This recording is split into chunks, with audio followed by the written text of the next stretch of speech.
یہی وہ فتح ہے جو غصے پر قابو پانے سے ملتی ہے۔ رفتہ رفتہ بغداد کے کچھ دانا لوگ یوسف کے اس وقار کو محسوس کرنے لگے، مگر اب بھی اکثریت اسے حقارت سے دیکھتی۔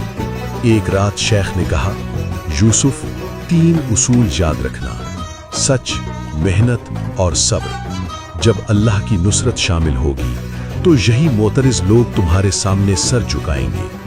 یوسف کے عزم میں اب ایک نئی روشنی تھی۔ وہ صرف ایک یتیم نہیں بلکہ ایک مجاہد بن رہا تھا جس نے اپنی تقدیر خود بدلنی تھی۔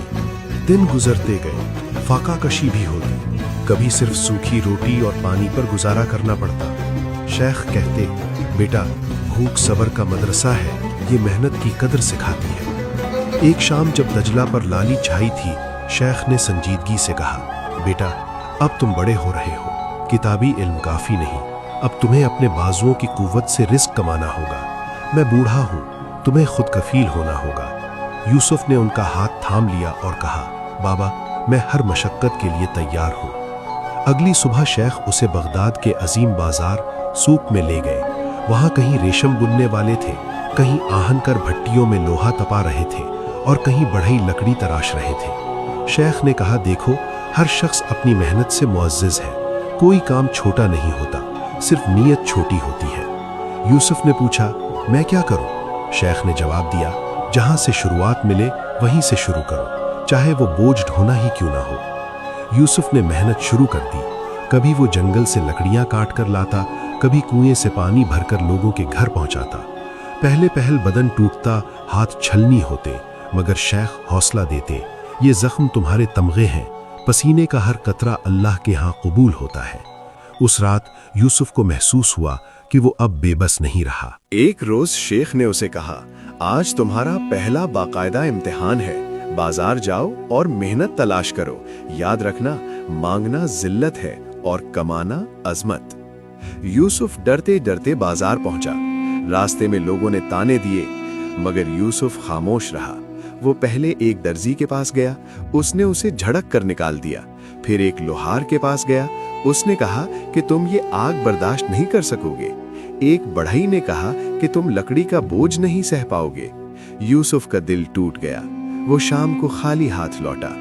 شیخ نے اسے سمجھایا، بیٹا، ناکامی ہی کامیابی کی پہلی سیڑھی ہے، ہمت نہ ہارو، اللہ تمہاری نیت دیکھ رہا ہے۔ اگلے دن یوسف پھر نکلا۔ اتفاق سے ایک کسان سبزیوں کی بھاری ٹوکری اٹھائے پریشان کھڑا تھا۔ یوسف نے آگے بڑھ کر کہا، چچا، کیا میں آپ کی مدد کر سکتا ہوں؟ کسان نے اسے حیرت سے دیکھا اور ٹوکری اس کے سر پر رکھ دی۔ بوجھ بہت زیادہ تھا۔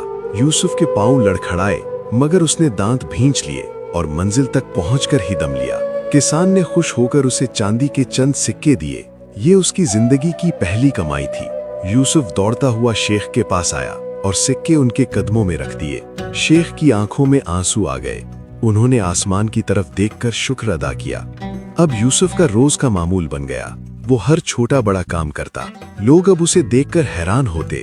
ایک امیر تاجر نے اسے 2 بھاری ٹوکرے اٹھائے دیکھا تو دنگ رہ گیا اور کہا، لڑکے، تو بڑا جفا کش نکلا۔ یوسف کے اعتماد میں اضافہ ہوا۔ وہ اب صرف مزدوری نہیں کرتا تھا بلکہ ہنر بھی سیکھنے لگا۔ کبھی بڑھئی کے پاس بیٹھ کر لکڑی کے جوڑ دیکھتا تو کبھی آہن گر کی ضربوں کا مشاہدہ کرتا۔ شیخ اسے نصیحت کرتے، محنت انسان کو خوددار بناتی ہے اور خوددار انسان کبھی کسی کا محتاج نہیں ہوتا۔ وقت گزرنے کے ساتھ یوسف ایک ہنرمند نوجوان بن گیا۔ اس کے بدن میں توانائی اور چال میں وقار آ گیا۔ جو بچے کبھی اس کا مذاق اڑاتے تھے، اب وہ اس کی طاقت دیکھ کر رشک کرتے۔ یوسف نے اپنے پیسوں سے ایک چھوٹی سی ورک شاپ قائم کر لی۔ اس کی ایمانداری کے چرچے پورے بغداد میں ہونے لگے۔ مگر اسی دوران شیخ عبد الرحمن بہت بوڑھے اور بیمار ہو گئے۔ یوسف نے ان کی خوب خدمت کی، مگر شیخ جانتے تھے کہ ان کا وقت قریب ہے۔ انہوں نے یوسف کو بلا کر کہا، بیٹا، میں نے تمہیں صبر اور محنت کی جو دولت دی ہے، اسے کبھی ضائع نہ ہونے دینا۔ اب تمہیں دوسروں کا سہارا بننا ہے۔ شیخ کے انتقال کے بعد یوسف ٹوٹ گیا، مگر ان کی نصیحتیں اس کا حوصلہ بنی۔ اس نے تہیہ کیا کہ وہ شیخ کا خواب پورا کرے گا اور ان کی کٹیا کی جگہ ایک پکا مکان اور یتیم خانہ بنائے گا، جہاں کسی یتیم کو وہ دکھ نہ سہنا پڑے جو اس نے سہا تھا۔ اس نے جی جان سے کام کیا، اس کی پوٹلی بھرتی گئی اور آخرکار وہ دن آیا جب اس نے اسی جگہ پر ایک خوبصورت عمارت کی بنیاد رکھی۔ بغداد کے لوگ جو کبھی اسے حقارت سے دیکھتے تھے اب اسے یوسف صاحب خیر کہہ کر پکارتے تھے۔ اس نے ثابت کر دیا کہ یتیمی کوئی عیب نہیں اگر انسان کے پاس صبر، محنت اور درویش کی دعا ہو۔